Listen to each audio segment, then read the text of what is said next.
What's up, everyone? Welcome back to another video, and this time I'm going to be ranking all 5 seasons of Breaking Bad. Let's waste no time. Let's get right into it. Coming in at number 5 is Season 1, which I'd given a 7 out of 10. My thoughts on Season 1 haven't really changed as much. It's an overall good and solid introduction to the show, though I think the first 3 episodes really do drag on longer than they should, and it doesn't really start to pick up steam until episode 4. But once episode 4 comes, the show finds its voice, in my opinion, and it really starts to pick up a lot of steam. Episode 4 is when Walt reveals that he has cancer. You get him, then he goes bald, doing his Lex Luthor look. He meets up with Tuco, and that's where the show really starts to pick up a lot of steam. That's where the interest really starts to peak. But getting to that point, Season 1 to me is very slow.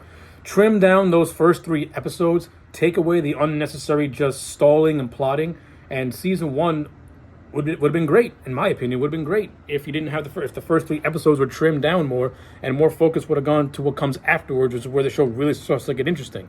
But overall, 7 out of 10 does a good job at setting up the pieces and key players in the overall storyline of the show.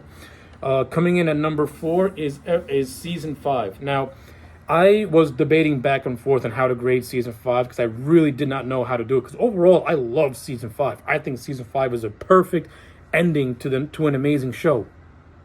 But after a lot of debating, I'm just going to flat out say it. I have 3 big issues with Season 5, and that's both parts. Number 1, in the first half, there's not a whole lot of Saul Goodman, which is a shame because, number 1, Bob Odenkirk is awesome in the role, and he brings a lot of life to the role. The first half, Season 5, not enough Saul. That's just for my own personal taste.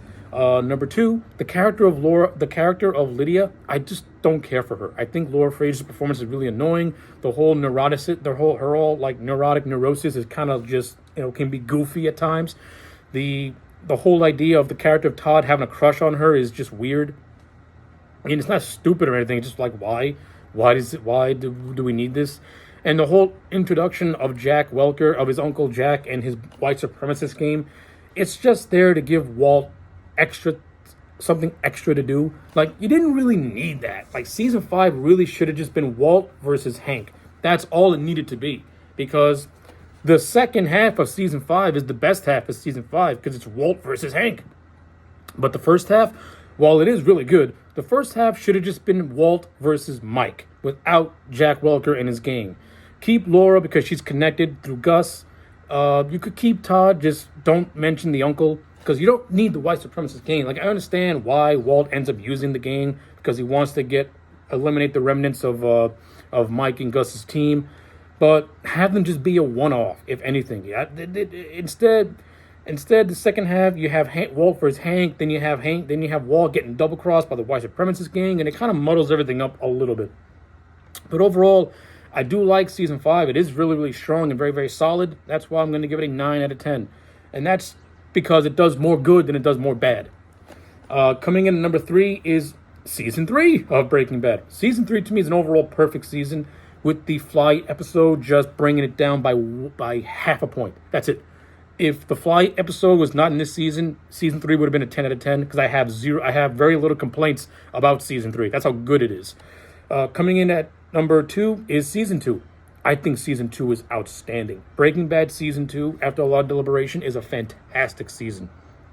You have Jesse and the character of Jane having this doomed Romeo and Juliet romance, which is really well done. You get the introduction of Mike. You get the introduction of Saul. You get the introduction of Gus.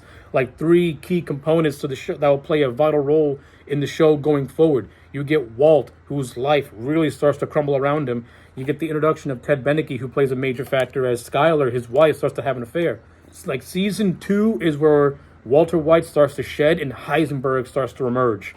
And it's done perfectly. No complaints whatsoever with Season 2. And just to add one more side note, I love how Season 2 is all about how Walt's decisions, whether direct or indirectly, have a trickle-down effect. Handled beautifully. And coming in at number 1 is Season 4. Breaking Bad Season 4 is how you do a season. This season is a cat and mouse game between Walt and Gus, and it's handled absolutely perfectly. Bryan Cranston and Giancarlo Esposito bring their A game in Season 4 as these 2 opposing forces who want the top prize of being the kingpin. This season is absolutely outstanding. Everyone in this season gets a chance to shine. Walt gets to shine. Gus gets to shine. The episode Box Cutter is still one of the best episodes ever and really sells Gus on being this ruthless, remorseless killer when he needs to be.